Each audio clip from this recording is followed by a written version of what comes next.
headquarters of common sense. Talk Radio. So a very good morning to Peter Hitchens. Peter, how are you doing?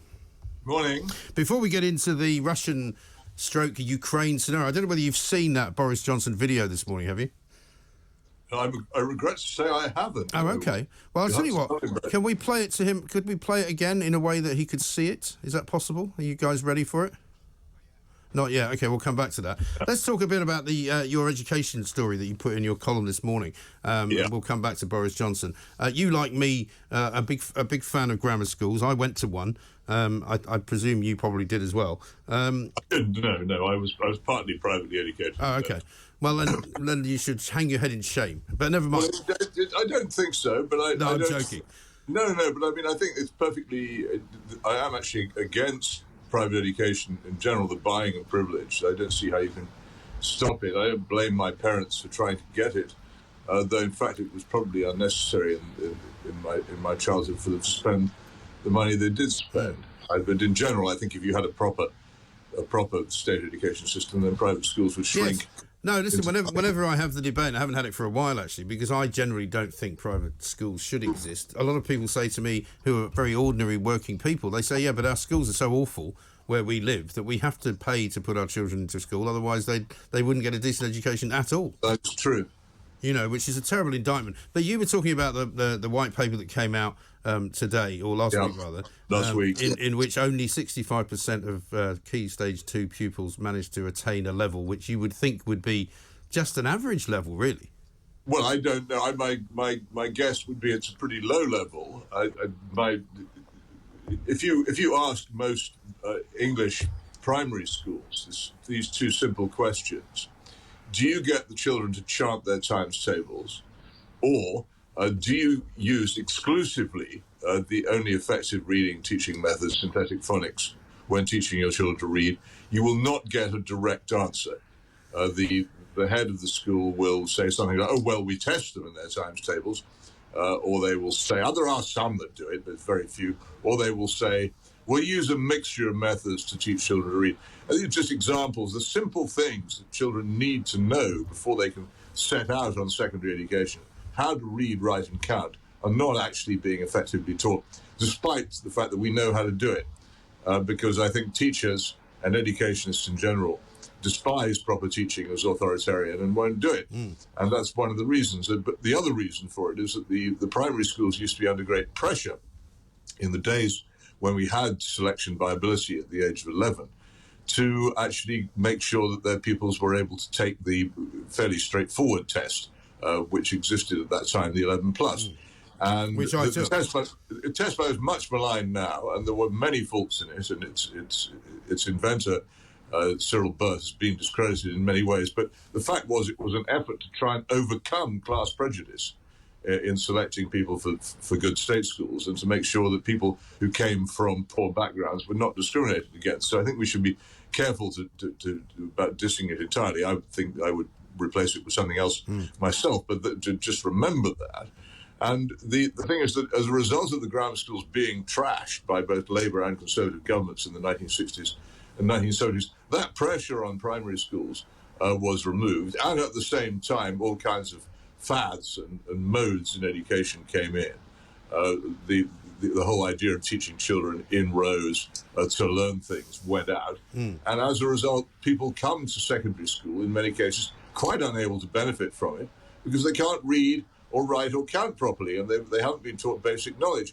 And this is the real problem with our education system. Of course, this produces, at all levels, people who emerge eventually from schools and then universities who aren't able to do their jobs. We have a much lower level of competence in areas where people need to be highly qualified than we used to. And the point that I made last week was we had yet another NHS scandal last week about maternity care, but there have been plenty of others, and every time these scandals come up, somebody goes on television and says, this must never be allowed to happen again. Yes. And you know, as they say it will happen again, that you'll be reading about it or something very similar in about 18 months. It keeps on happening for the very simple reason we simply aren't capable of educating people properly anymore, and as a result, our levels of competence are lower. We are not a third world country yet, but we're certainly not a first world country And anymore. I think that leads into my next sort of question, really, because I listened to an interview last week with an educator, I think it was a union representative, who basically didn't want to blame anyone apart from the Tory government. Rather than sort of looking at the way the teaching curriculum was structured, rather than looking at what teachers individually did, and not even including, he didn't want to blame parents either, because I think some parents surely have to bear some brunt of a situation. If your child cannot read properly and you're their parent, surely you have to take some blame for that. Well, we don't live in a culture of reading anymore. And it's not. This is not just the people in really, really bad circumstances. The idea that people should read for pleasure is dying out in our society. I recently got a royalty statement from my publisher, and I think it's now the majority of my books which are sold as audiobooks. Right. And I think this is because even people who've been through university, don't find that they enjoy the act of reading, and fluent reading as a thing which people simply do, is dying out in our society. Well, maybe that's inevitable, and this is what we have to do about it. But I personally think it's a major skill, especially if you want to do any kind of research. You're going to have to read. People aren't going to obligingly record it for you on an audio. No. This will therefore be inaccessible to you. Already, huge amounts of knowledge are inaccessible because they're not on the web. And if you don't have access to the increasingly hard to get into libraries where this stuff is stored, you'll never be able to find out what happened before about 1993. No. And that's the trouble, isn't it? Because with all of that, and the additional kind of things that are being taught in schools, like I say, I take a great connection between some of these, Just Stop Oil people, many of whom are between the ages of sort of 16 and 24, who have been told for their entire lives in school that the world is dying and we will all die and the species will die unless we stop using fossil fuels. They actually believe it. Well, yeah, and this is it's a legitimate point of view. I don't agree with it. I think that it should be debated, but I think what's happened to schools is that they have increasingly become engines of propaganda. The children are taught what to think, as I repeatedly say, not how to think. And there's an awful lot of this goes on, and it's very hard to measure, and it's very hard to discover what's going on, because if there are very few instances where independent observers can actually get into schools at no notice at all, go into classes, find out what's going on. There were a couple of attempts to do so by a television station a few years ago, and which involved, I think, teachers taking part in this. And the teachers were disciplined for actually filming what was going on in their classes, which was largely just disorder. Yeah. But I get letters from people saying that when their teachers have found out that their children have been reading the Mail on Sunday and the Daily Mail, they're held up as bad examples and told that their parents are reading the wrong newspapers. There is an awful lot of left-wing orthodoxy in schools, and as we know all the time, because this does come out in our universities as well, and it's a serious point. It's amazing that they can teach people what to think about the planet, but they can't teach them what 7 nines are. Well, that's what I find extraordinary and rather sort of sinister in a way, because rather like your descriptions of the Blairites and their kind of deconstruction of the establishment and the rebuilding of a new establishment, as it were, in their image, this is all about reworking the minds, it seems to me, of a population. Well, yes, it is. And the idea of getting rid of the grammar schools and bringing in a comprehensive system was driven very much by dogma and ideology, by people who believed you could create a utopian equal society by doing so.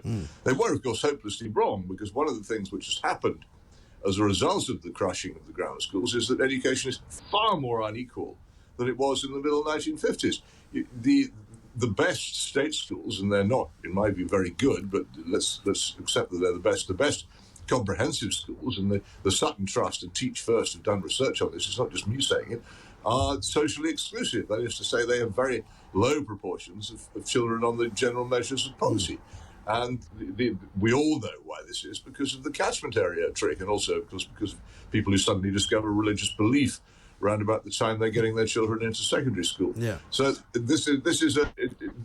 we have people say, well, you want to go back to selection in education. I say we have selection in education. What we have is rigid, irreversible selection by wealth, instead of actually a far from rigid and an often modifiable selection by ability, which in my view was much better. Yes, I think so. We're going to take a little break shortly, Peter, but before that, let me play you this Boris Johnson video that's just come out, and because I want your views on it after we come back. But have a watch and listen to this. From the moment the Russian invasion began and troops and tanks burst across their frontier, Ukrainians have defended their homeland with invincible courage and tenacity, and we in Britain are lost in admiration for their valour and patriotism.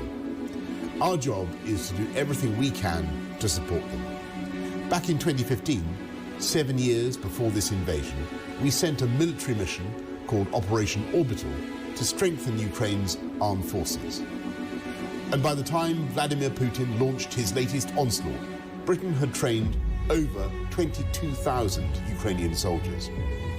In January, when we feared this invasion was coming, we sent our Ukrainian friends 2,000 anti-tank missiles, and we've kept up the supply ever since, intensifying it, dispatching thousands of weapons to help Ukrainians defend themselves.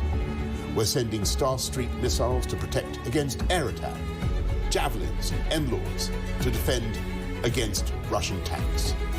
And we're supplying body armour and helmets for Ukraine's soldiers. Just as important is humanitarian and economic aid, and Britain is providing £400 million of support, including 500 mobile generators designed to allow hospitals and other essential facilities to keep going, even if the invader cuts off their power supply. Meanwhile, here at home, 150,000 people across the UK have offered to take in Ukrainians, and the government has established a special scheme to allow Ukrainians to join relations here in the UK or extend their current stay. All the tanks and guns in Vladimir Putin's arsenal will never break the spirit of Ukraine's people or conquer their homeland. Britain will never waver from supporting our friends. And I have not the slightest doubt that when this time of agony is over, Ukraine will rise again and take her place once more among free and sovereign nations.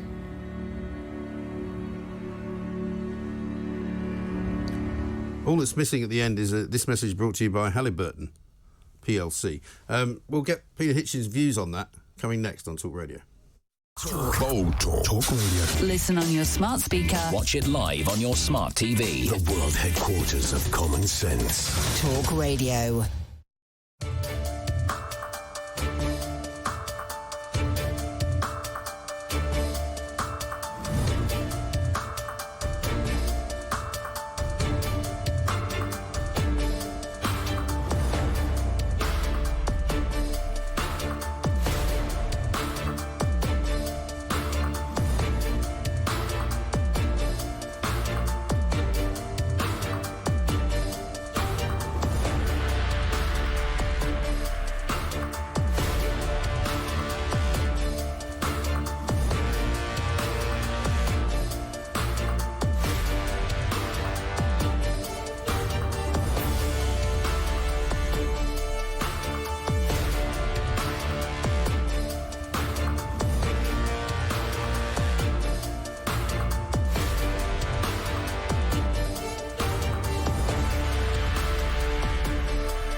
Talk Radio. Radio where you can let off some steam. Reason re-engineered. We think what you think. Smart speaker, smart TV. Deadly accurate debate. Talk first, talk fast. Talk Radio.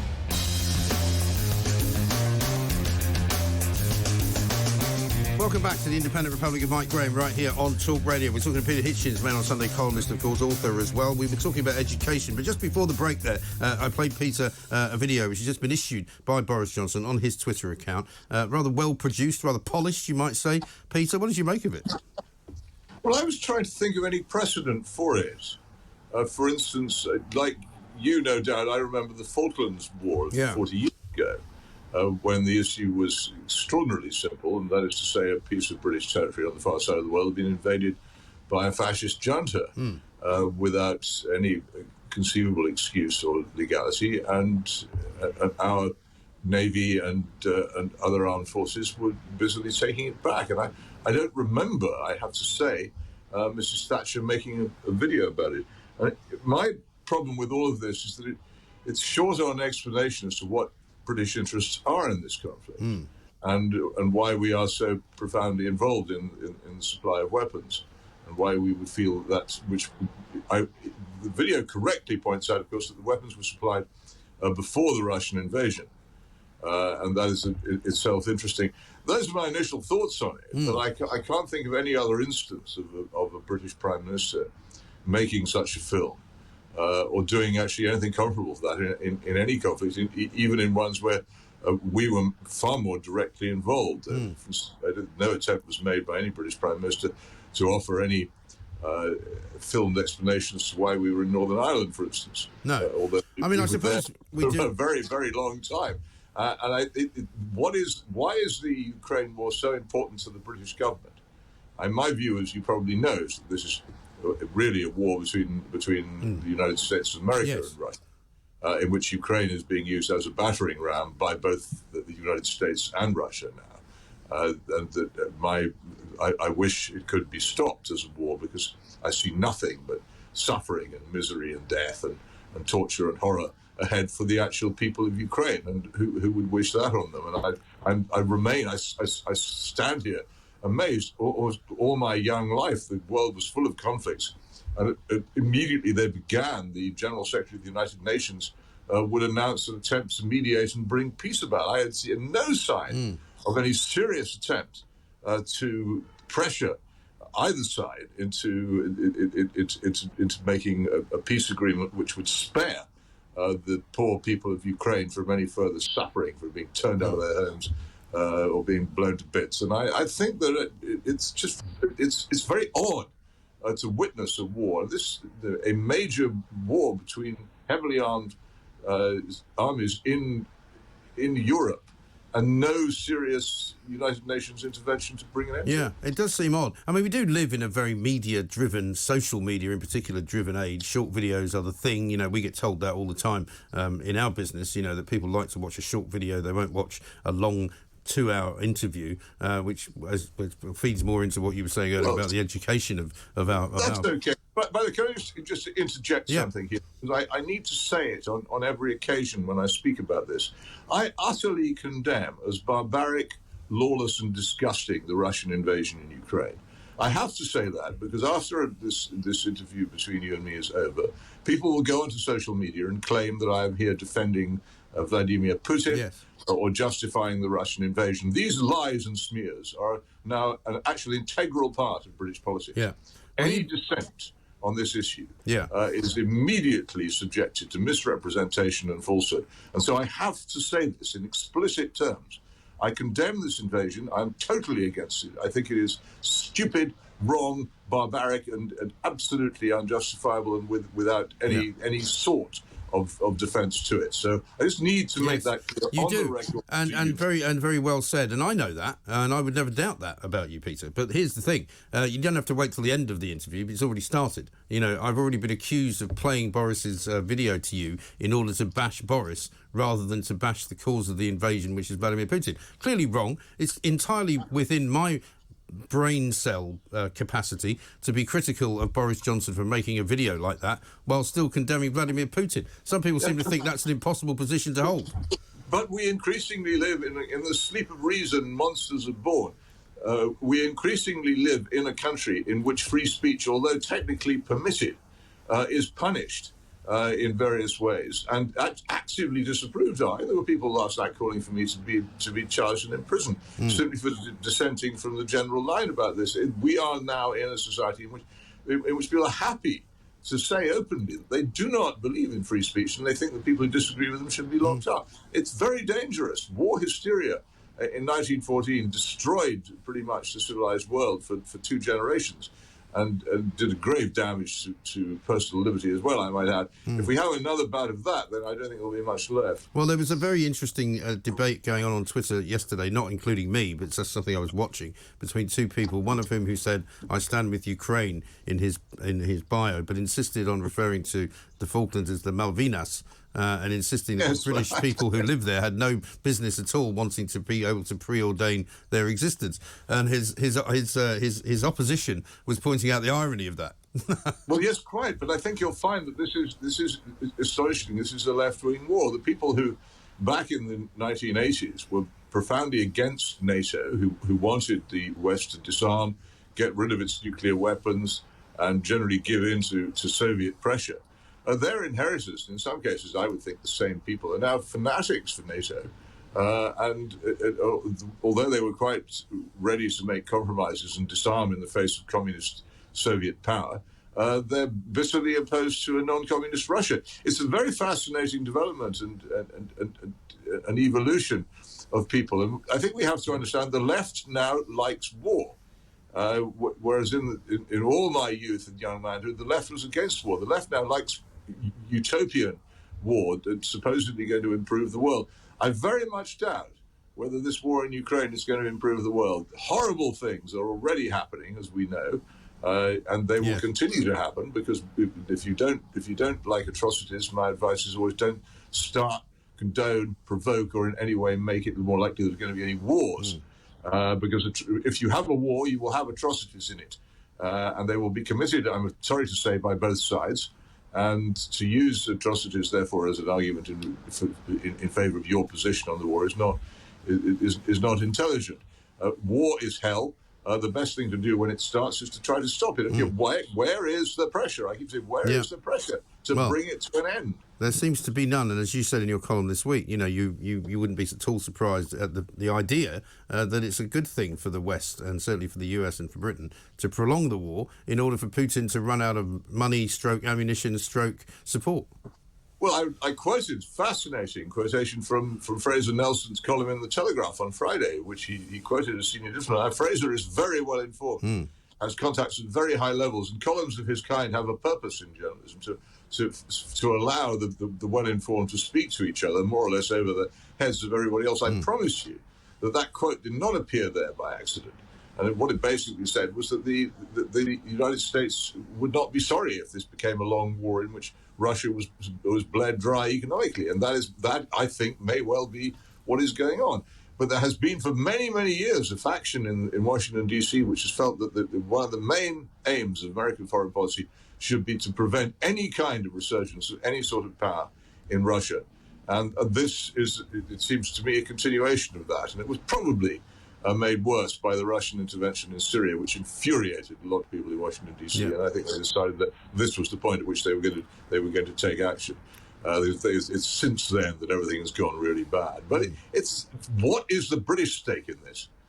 Shouldn't we desire peace in Europe? Well, you would have thought. Isn't it part of our purpose as a civilized nation to seek peace? What do we gain from death and destruction in Ukraine? Quite a good question. One final word, just Peter, on the upside of people listening to you and enjoying it. Chris Evans last week on Virgin Radio Breakfast picked up our conversation on the changing of the clocks and was very firmly encouraged to be on your side of the argument and spread that word very far and wide. So thank you for that. On that particular Monday morning, I think a lot of people wonder why on earth they've had to get up an hour early.